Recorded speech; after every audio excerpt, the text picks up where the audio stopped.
Hi, the NEET superspecialty exam of 2020 was on the 15th of September.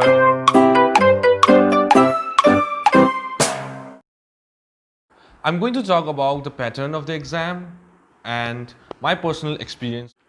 So in the new pattern, we can apply for only two superspecialty branches. Like I'm a general surgeon, so I can choose only two branches like pediatric surgery and CTVS. Whatever rank I may get in these subjects, I cannot choose a different branch. Here, it's like different exams for different subjects. I'm applying only for plastic and CTVS, so I cannot take up other branches at all. Now, I'll tell you about my experience. I chose plastic surgery and surgical gastroenterology.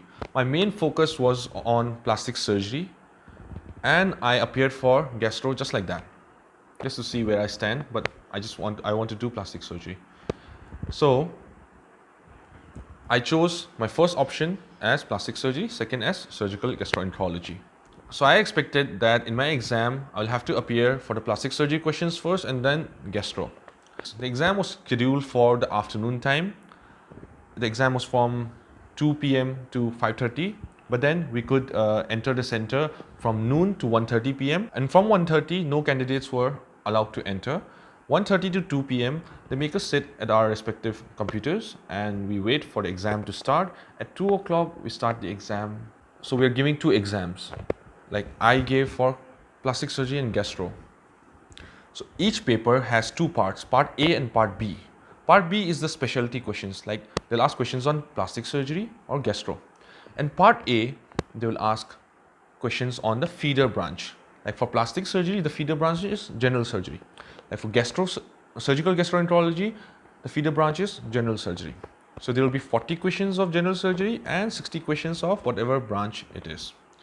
But for surgical oncology, there will be 60 questions of surgical oncology in part 2, but in the part A, there will be 40 questions of surgery, ENT, and obstetrics and gynecology. Because all these people, like a general surgeon, a gynecologist, someone in ENT, they all can apply for surgical oncology. So the feeder branches are more, so the syllabus is going to be more. Okay. Now, in my exam, my first choice was plastic surgery. But then, when I sat for the exam, it started and it said surgical gastroenterology part A. So I had to give surgical gastroenterology part A, then surgical gastroenterology part B. So I was a bit disappointed because when I was fresh, I wanted to appear for the exam that I intended to actually. But because I was applying for surgical gastroenterology just like that. And so I attempted the first 40 questions, part A of surgical gastroenterology, which was general surgery questions. And since it was an exam I was not really focused for, I gave that exam just like that. And the part B of gastro also I did. So 45 minutes for part A and 60 minutes for part B. 40 questions in 45 minutes for part A, 60 questions in 60 minutes for part B. And just after, there's no break, okay? So it's paper 1A, paper 1B, paper 2A, paper 2B. Now for the paper 2A part, for me it was plastic surgery A part.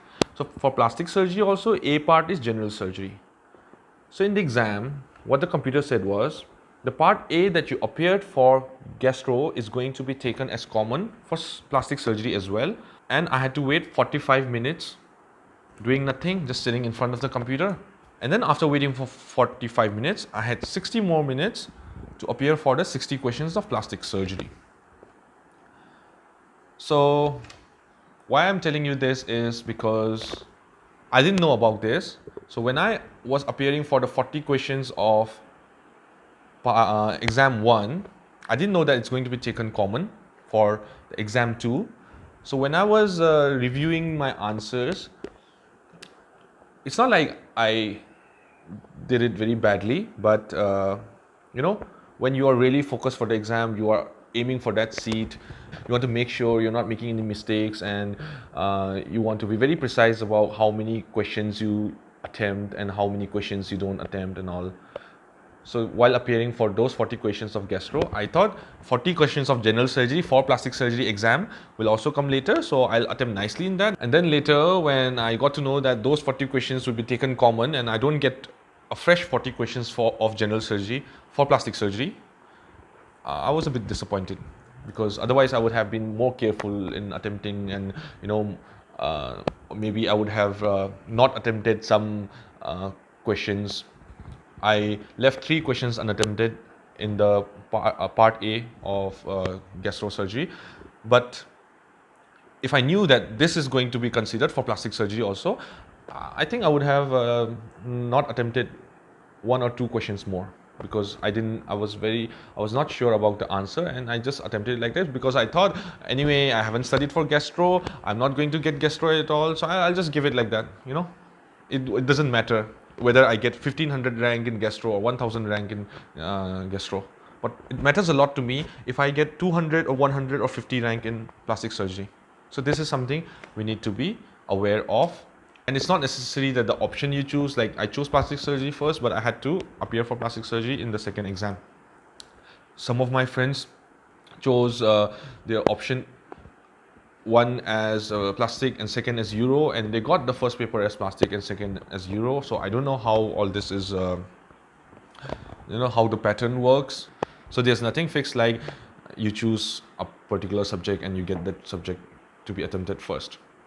Now, for those people who chose gastro and onco, this is how it happened for them. So they had 40 questions of general surgery to be attempted in 45 minutes, then 60 questions of surgical gastroenterology. Right after that, the moment that 60 minutes finished, they had another 45 minutes of the feeder branches of surgical oncology, that is general surgery, ENT and gynae mixed, 40 questions. And just after that, another 60 minutes of surgical oncology questions.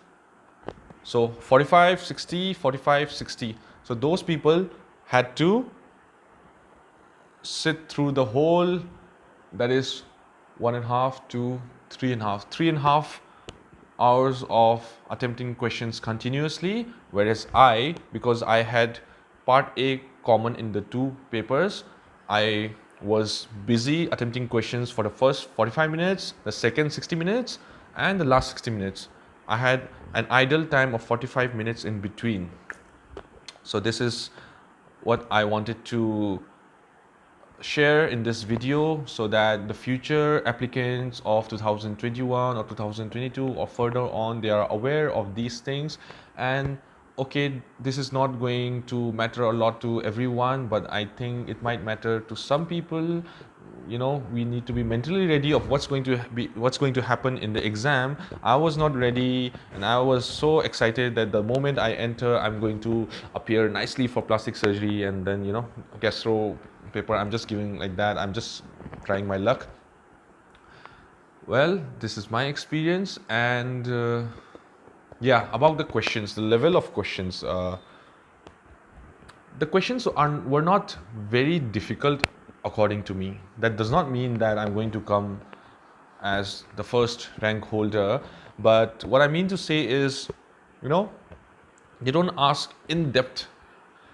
If you read your books, basic books like Bailey and Love and Sebastian nicely once or twice, I think you'll be able to attempt most of the questions.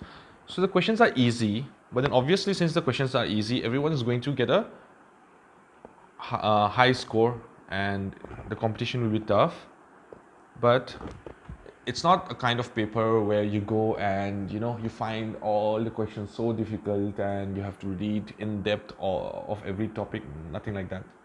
I felt that most questions of general surgery were asked from the Bailey and Love, and I think I could attempt most of it.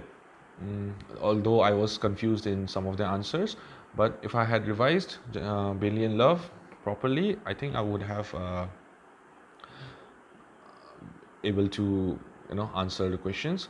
To prepare for the general surgery aspect, or also the ENT and gynecology aspect. If you're applying for surgical oncology, I would suggest that you take up some coaching like Marrow, Prep Ladder, or Speed, and just watch those videos of the PG preparation level videos of surgery and the other subjects, and attempt their question banks. I think that should be enough for studying for general surgery. That is part A of the paper. And for part B, obviously you have to study different books. Like for plastic surgery, I studied a couple of books, and for gastro, I heard that most questions are asked from Bailey and Love, Sabiston, and some questions from Shackelford. So yeah, that depends on the specialty, and for that, it is always best to consult people who have already given the exams and got selected in those subjects, and make the decision on what to read. But for general surgery part, a PG level, PG preparation level studying would be enough. Thanks a lot for watching this video. Subscribe to the channel and hit the bell icon so that whenever I post a new video, you're notified.